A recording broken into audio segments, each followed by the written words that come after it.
Thanks for staying with us here on the AM show. Benjamin Akapo has already announced the lecture that's coming up next Monday. On the back of that, the topic really is realizing the 92 Constitution beyond elections, public goods and inclusive governance. I've got the Dean, Faculty of Law, UPSA Law School with me, Dr. Ernest Kofi Abotsi. He will be the speaker for the event on Monday. A very good morning to you. Happy New Year to you. Thanks for being here. Thank you, Mamangi, for having me. Great. So this conversation is coming on the back of Constitution Day. Yesterday was Constitution Day. You are a man of Constitution, really. You teach Constitution. And so I think it's appropriate for us to start from Parliament, seeing that what happened was really significant and very historic, if you like. First of all, let's talk about the injunction that was served on a member, essentially, so he cannot hold himself up either to be sworn in or hold himself as a member of Parliament elect. But he eventually ended up being sworn in. What does this present? The relationship of Parliament with the law is a complex one.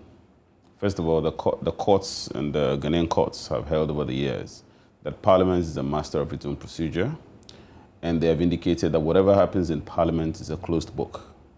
The Supreme Court, therefore, has given Parliament this autonomy when it comes to the law, that Parliament should regulate itself.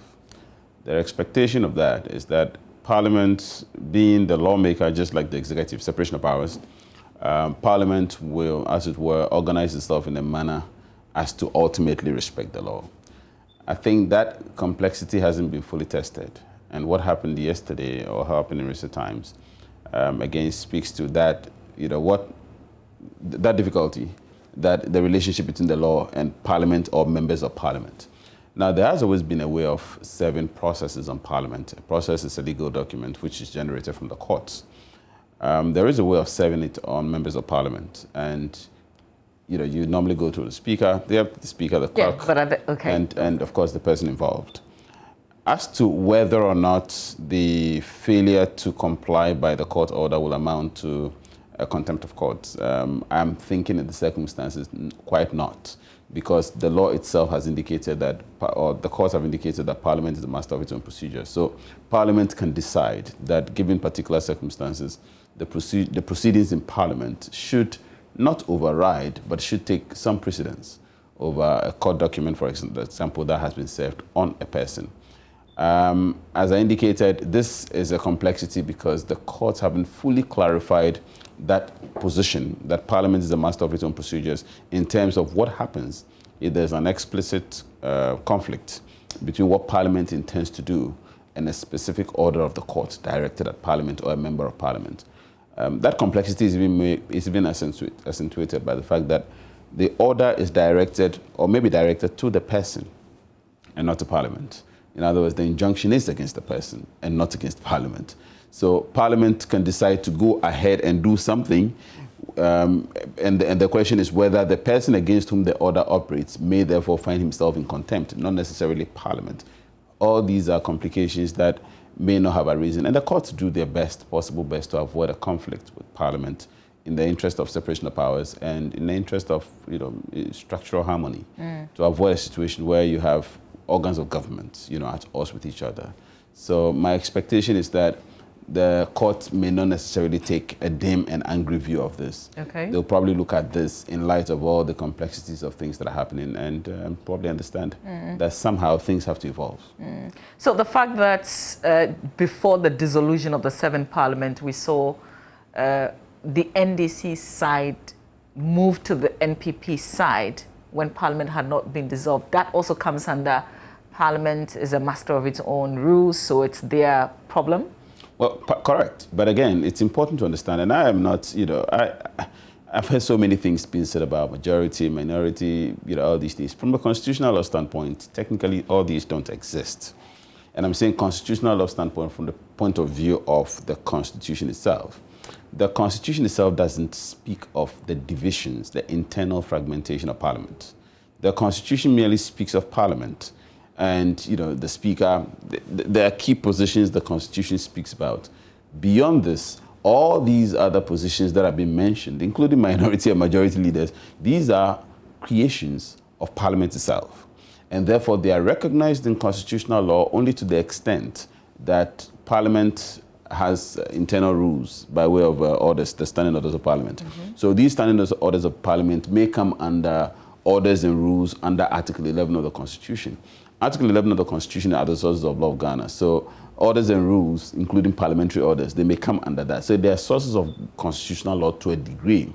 But in terms of hard constitutional law, these internal divisions really are not of much consequence, because what the Constitution expects is the Parliament to do its work. And how Parliament does its work, the Constitution hasn't detailed that out. So whether the minority sits on the left and the majority sits on the right, from the standpoint of constitutional law, it's really inconsequential. And for me, again, for the students of political science, they may find it intriguing how the juggling and all that happened in Parliament. Of course, we're still developing. I mean, the things that I saw, like all of us saw, some of which are problematic, especially ballot paper snatching, ballot distraction of ballot booths. There was also the shoving of an MP. If this were to play out in the national elections, these would be electoral offenses, would find people being punished for it. What happens? Well, that's the problematic aspect of things, as I indicated. One will expect that members of Parliament should demonstrate a certain exemplary standards of behavior that people should copy.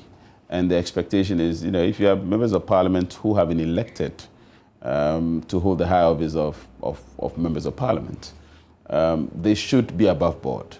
And so the kinds of things that other people did, which were heavily criticized in the recent elections, one would expect that, you don't expect that of members of Parliament. And particularly for this to play out in the full glare of the public, we're all watching it on TV. This is a highly ceremonial, highly symbolic day for our country, when the President of the Republic is inaugurated, when Parliament is inaugurated. And lots of people are watching TV. And so it's, for this to happen, and for young people, school-going young people, all watching this in terms of the expectation of how to behave from a civic standpoint, I think that was troubling. I found that quite troubling. Having said that, though, it's important to know that Ghana may have just joined the league, the rather unenviable league of parliamentary fighters. I call them parliamentary fighters. And parliamentary fighters, actually, it's quite common around the world, and people may not know this. And in Africa, many countries, including Kenya, have been notorious for having, fights in Parliament. But we have been quite different. And that's what I'm saying. We've just joined that league. Unfortunately, we've joined the League of Parliamentary Fighters. I jokingly call them parliamentary fighters, where you see members of Parliament openly, not only squabbling, but literally throwing punches and fists at each other. And seeing that yesterday, just regrettably, in my opinion, set a tone for what to expect in the next 4 years. I was quite happy to hear the President set a tone in his inaugural address when he indicated that we're going to have bipartisanship, where we probably should expect a lot of compromises and concessions, where we should expect the two parties working together.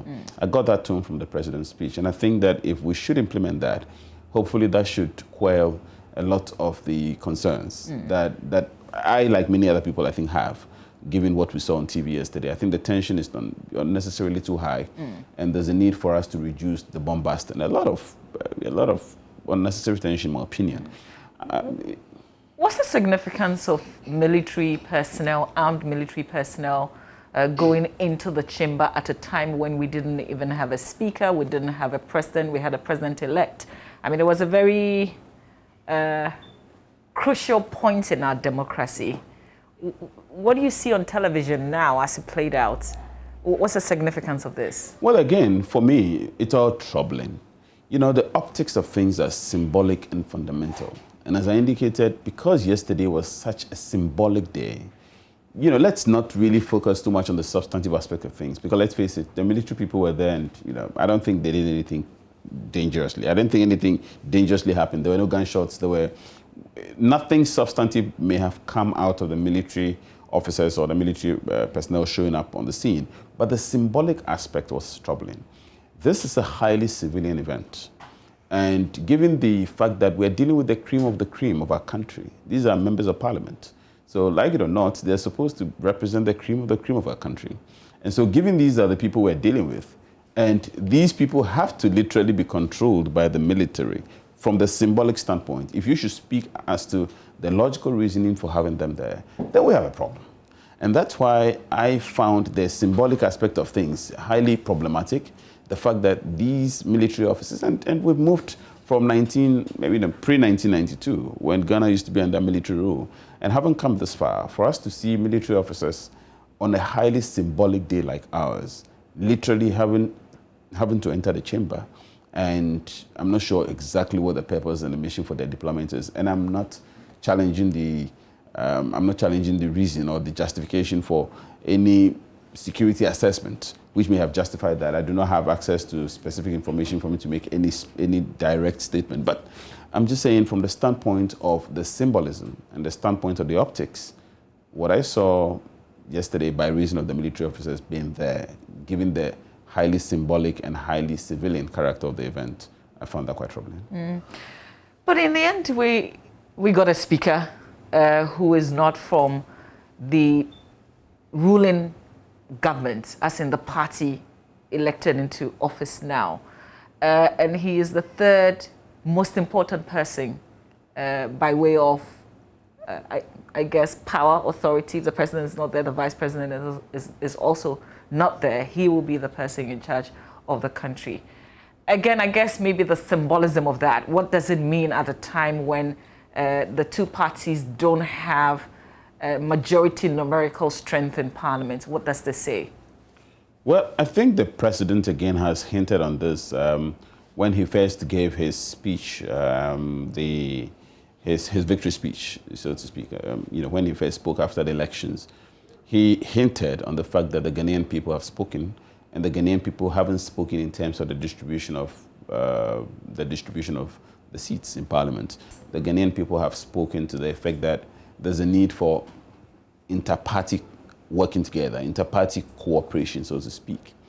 This is the first time this is happening in Ghana's parliament, i.e., we have a speaker who comes officially from a party which is the majority. From a party which is not in government. We have the speaker coming from the party which is not in government for the first time.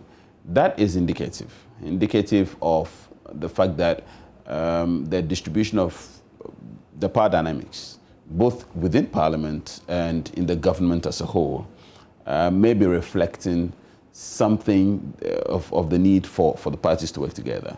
And again, the fact that the speaker was elected invariably and ostensibly by a likely vote from the MPP may suggest that the current parliament may be interesting, i.e. especially where you have a lot of decisions being taken by a secret ballot, and where the whip's authority may be diminished by reason of that. So we are in a certain uncharted territory and terrain, and I think that the parties need to come to realization of that.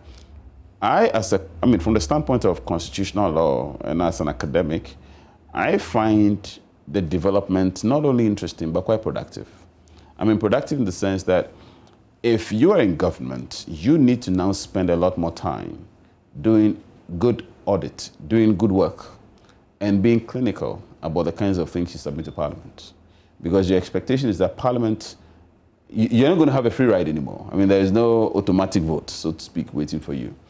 The danger of automatic vote is that it tends to create some laxity and laziness in terms of the work of the executive on what to present, because you know that the people are there to vote for you, so to speak. But now that one can expect that the votes are going to be so tight that if you have one member of parliament who decides to vote by reason of conscience, then you have a challenge, which means the executive would have to work harder at conviction, harder at convincing its own people, and then to get the other side to join the ranks, that particular policies are worthy of support. So the overall beneficiary is the country. And so I think we may just have benefited by reason of our constitutional framework. And as I indicated, as an academic, yes, I find that quite interesting. When we talk about the Constitution beyond elections, this is what has just played out is perfect, right? Exactly. Speaking of the Constitution beyond elections, I think that, and the lecturer is probably going to look at that, I think that our Fourth Republic has been overly fixated on elections. We've measured the success of our Fourth Republic largely by the extent to which we have had smooth transitions, which is a significant development. Nobody is to belittle that. But having said that, that fixation may have distorted exactly what we should expect of the Fourth Republic. Before the Fourth Republic, a lot of Ghanaians were not happy, having lived under military government for decades, if you add the past ones before 1979. Many Ghanaians were not happy about developments. And so before the Fourth Republic, the expectation was that we should have our right to self-determination through the ballot box. But beyond that, constitutional rule and constitutional democracy is supposed to deliver on public goods, is to deliver on the basic necessities of life that should make people happy and comfortable. I think that while we have done well as a country over the years in the area of transitions and changing over of power, both political parties actually agree and do concede that we may not have done well in the governing part. And part of the reason we may not have done well in the governing part is because we are so fixated on elections. So as soon as one election is over, we actually start another election. In fact, if you ask me, I'll tell you that the 2024 election has started. Yeah. We're almost in an electoral cycle. As soon as one is over, the other starts. And that's part of the reason why you see zero bipartisanship. It's part of the reason why the parties don't seem to cooperate on anything. It's part of the reason why a governing party will, literally have to just do well to get its way all the time. And an opposition party or opposing party will have to do its best to undermine the governing party all the time. And so by reason of that, there is just no sense of nationality, no sense of things that are meant for the country, so to speak. So part of the reason for looking at the 92 Constitution beyond elections is to see if we can look at constitutional rule, constitutional democracy beyond the throes of elections, the governing and the governance component. I wanted to ask about the snatching of the ballot papers, whether or not no state institution can do anything. But most significantly, I want to, especially because of where we are in the conversation, talk about the reasons the Member of Parliament who snatched the ballot papers gave, and he's issued a statement. I just want to read portions of it. It connects to just what you're saying. And he said that I did it for the grassroots who relied on us in power to survive, the president who needs some peace to run the country, and the greater NPP party as a whole, because we cannot always allow the NDC to threaten and vilify us. I apologize, though, to my family and friends, both far and near, who may be affected by my actions. Okay. Just the bit about, I did it for the grassroots who relied on us in part to survive, the president who needs some peace to run the country. And then he comes back to say, we've not seen the end of this yet. With the success, they would tell us what they, the NDC, want and what they don't want in Parliament, because the whip system has been compromised. My question really, after reading this long statement, is,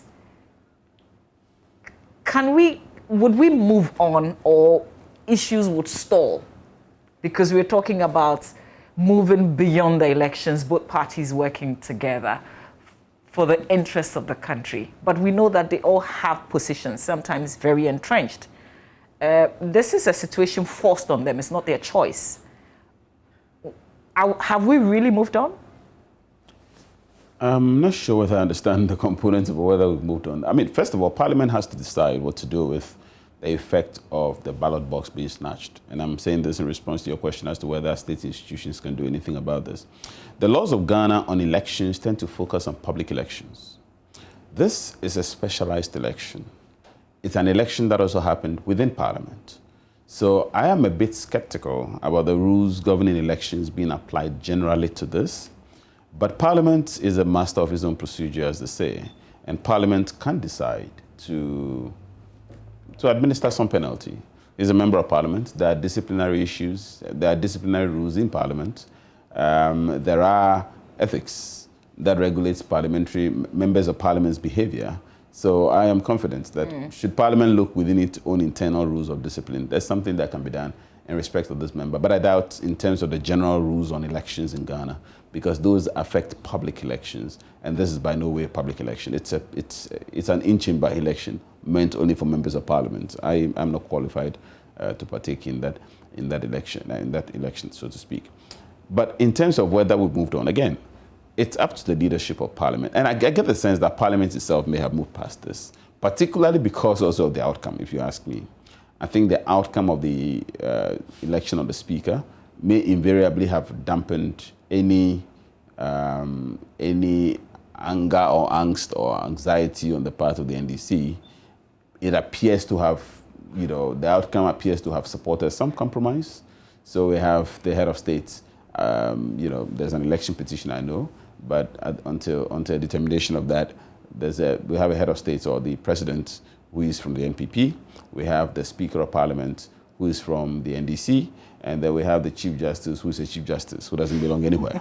And so we have, the structure of government appears to have been balanced in some ways, reflecting a certain degree of compromise. So within Parliament itself, my thinking is, given the election of the Formina MP, who is obviously an MPP person, but in Parliament is independent, and then we have the other deputy speaker also being Mr. Joseph, who is also an MPP person. So we have two strong MPP people, even if the Formina is officially independent. And then you have the speaker who's NDC. I think Parliament itself, it seems to me, may have moved past this. Okay. But the remnant effect will still be there. In other words, the perception that there will be the expectation of revenge in some form, i.e., if you listen to the statement that you just read, clearly the member of parliament, in his opinion, the situation is not done. That they're expecting some vengeance, or they're expecting some vendetta from the NDC by reason of the speakership. And so there must be a way of countering that.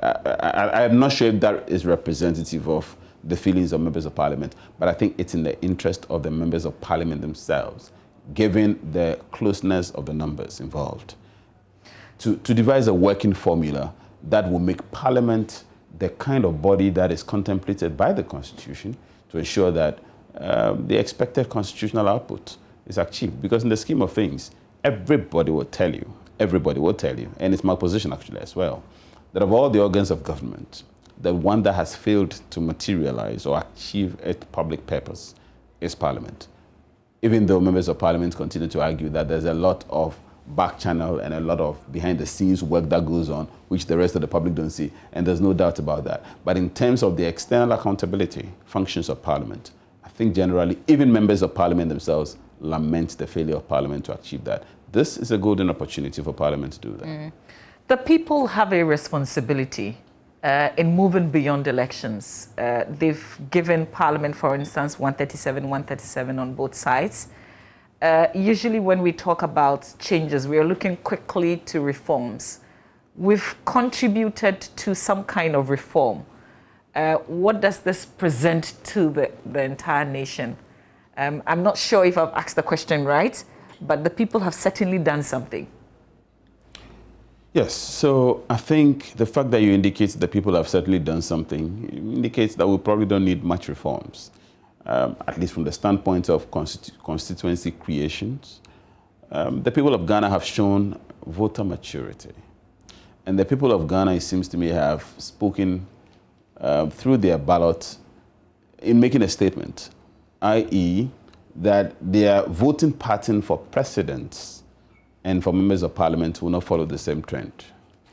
So we may like the president, but we don't like the member of parliament, or vice versa. We like the member of parliament, but we may not like the president. It has always been the case of uniform voting, i.e. you vote a particular party, both the president and the member of parliament.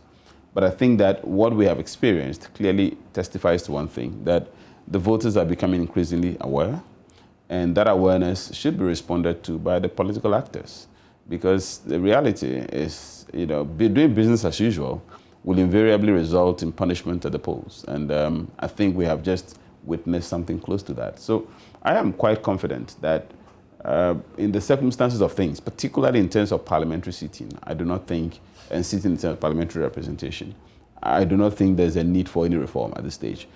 Look, the truth of the matter is this.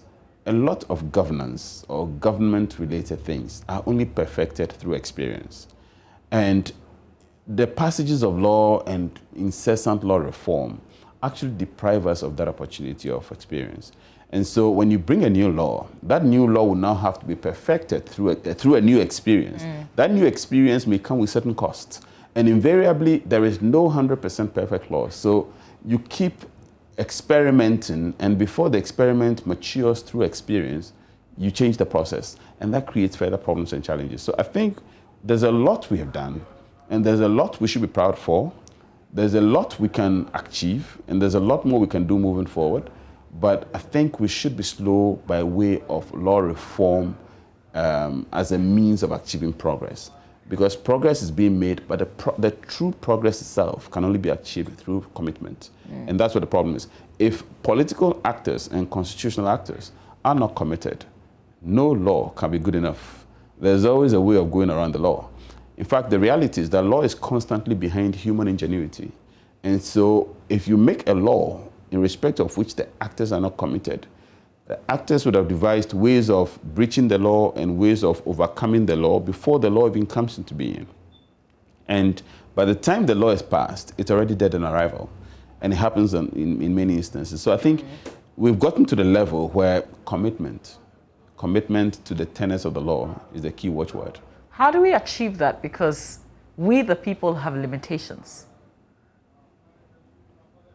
How do we get state actors to be committed? Well, there are some things, unfortunately, that you can teach, and that's a regrettable thing. You know, commitment is one of the things that you can teach. So either people have the innate tendency towards commitment, or they don't. How we achieve that, I concede that it's not exactly easy, but it's partly boils down to the kinds of people who we elect into office. It partly boils down to the commitment of leadership to ensure that followers are whipped into line.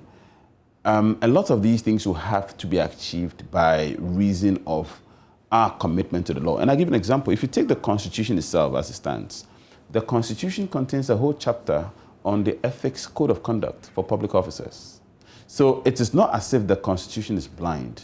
The Constitution itself recognizes the fact that public officers must commit themselves to certain minimum standards of behavior while in office. Question, are we implementing even the code of ethics, the code of conduct of public officers? We most certainly are not.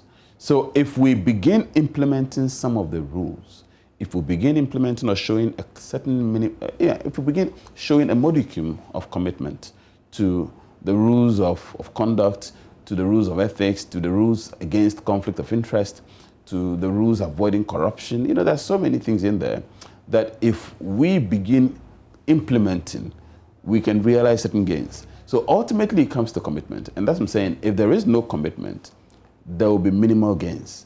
And as to how to achieve that, there are a variety of means of doing that, but certainly one of them will be in the area of us beginning to take, civic education much more seriously, us beginning to take parliamentary scrutiny much more seriously.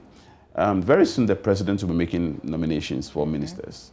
How Parliament goes through the vetting process and how Parliament confirms these ministers, they are all a testament and a function of how these people will behave when ultimately appointed. So a lot of the things we've taken as perfunctory, and that's part of the problem. We've taken a lot of these things as perfunctory.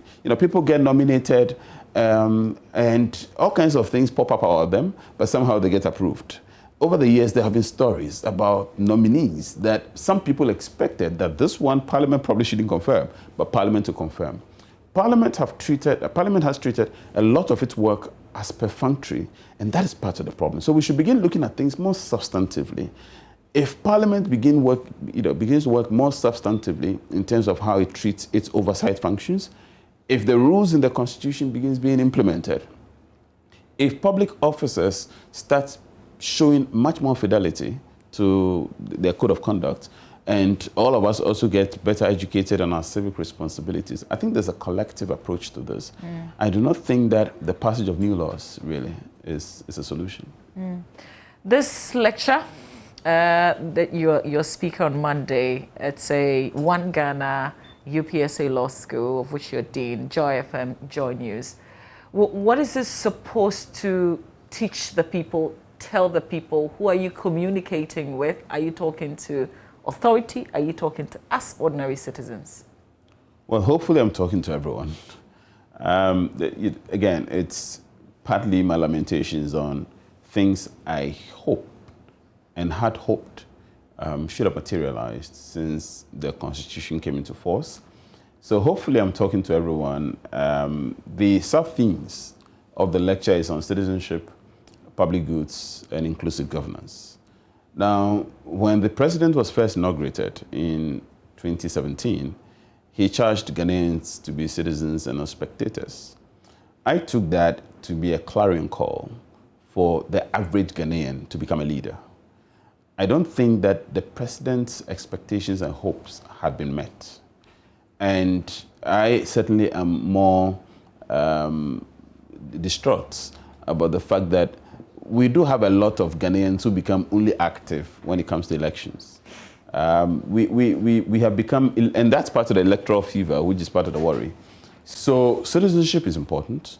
It is an important office. It's important for us to remember the responsibilities that are incumbent on us as citizens. And I think sometimes we tend to criticize, but there is collective failure when one does a reflection on things. So it's important or imperative that citizens become citizens, and not just the legal relationship. Citizenship from a legal standpoint is a relationship, but that's not what I'm talking about. I'm talking about the civic citizenship. And then the second sub-theme is on public goods. Now, public goods are supposed to be the goods that are provided for the sustenance of life and liberty, in short, so to speak. And so from security to education, a number of things constitute public goods. And that is a governance component that, as I indicated, we don't seem to have any unanimity on anything. As a country, I think we are just so factionalized and divided on everything. And it's part of the reason I mentioned that once one election ends, another starts. We don't seem to ever have the space to breathe and to allow governance to be governance until the next election. So under public goods, I intend to look at the importance of governance, particularly from the standpoint of the provision of basic necessities, which, public goods is an economic concept, which illustrates the need for some of these basic public necessities for the functioning of life, limbs, and liberty. And then the last one being inclusive governance. I think that no Ghanaian is a stranger to the concept of the winner takes all. And I think that's part of the reason why our politics is so heated. There's our politics in Ghana have become a do and die business. And the reason for that is that there's a heightened cost to loss. Anytime anyone loses elections, essentially you've lost virtually everything for the next 4 years. So there's a sense of desperation and utter exasperation that if you do not win elections, you are essentially done. I think we've gotten to a point, after nearly 30 years of where we are, we should have gotten to a point where there's a recognition that at a certain level, you can have the key government being comprised of by members of a certain political party who obviously are forming the government. But if our entire society should change from the bottom to the very top, then that's where you have the heightened cost of loss, which invariably also then creates the desperation to fight for it until there's nothing more to lose. So the essence of the lecture is in short, is to look at these broadly and to share my humble reflections. Okay. Would you also share experiences? Because when it comes to being citizens, people get criticized a lot. You have survived it. Maybe you might want to look at sharing tips, because a lot of people also run away from sharing their opinions and being critical because of the backlash that sometimes, when you work in public service, sometimes you could possibly lose your job. Correct. And I mean, by citizenship, I'm not asking anyone to go on radio and criticize people. I don't think, well, it's important for us to be active and vigilant. It's important for us to be participatory, and not to be, not to be on the window and, just basically not caring what's happening. But at the same time, I'm not asking that everyone should suddenly become a politician. So it's not political. I'm not asking for political, being an active partisan politician, so to speak. But it's imperative that we're active. It's imperative that we're interested. It's imperative that we participate. It's imperative that we cooperate. It's imperative that we play our role. It's imperative that when there's national service and there's call to duty, that we respond. You know, there are basic things, and sometimes we tend to just have a bright line division or a black and white perception of things. Either you are in politics or you are out of everything. And I think the out of everything part, unfortunately, that's where the vast majority of people fall in. And it makes everybody else a spectator. To use the president's division at the time he was inaugurated in 2017, it makes everybody else a spectator and few citizens. And then we only really become citizens again when we have to go to the polls, just vote. And as I earlier indicated, I think we've gotten to a point in the life of our country where, as we approach 30 years of the 92 Constitution, we've gotten to that point where we have to become active citizens and not, young people who were born at the time, babies who were born in 1990 to 1993 are marriageable. And that should tell us something. That should tell us something. That should tell us that in terms of the transitions of life, young people who were born at the time the Constitution came into effect are beyond puberty. That should tell us. I'm just using this as a symbolic illustration of our maturity. And at that point, therefore, if we don't have an awful lot to show for it, it's a wobbling sign of failure.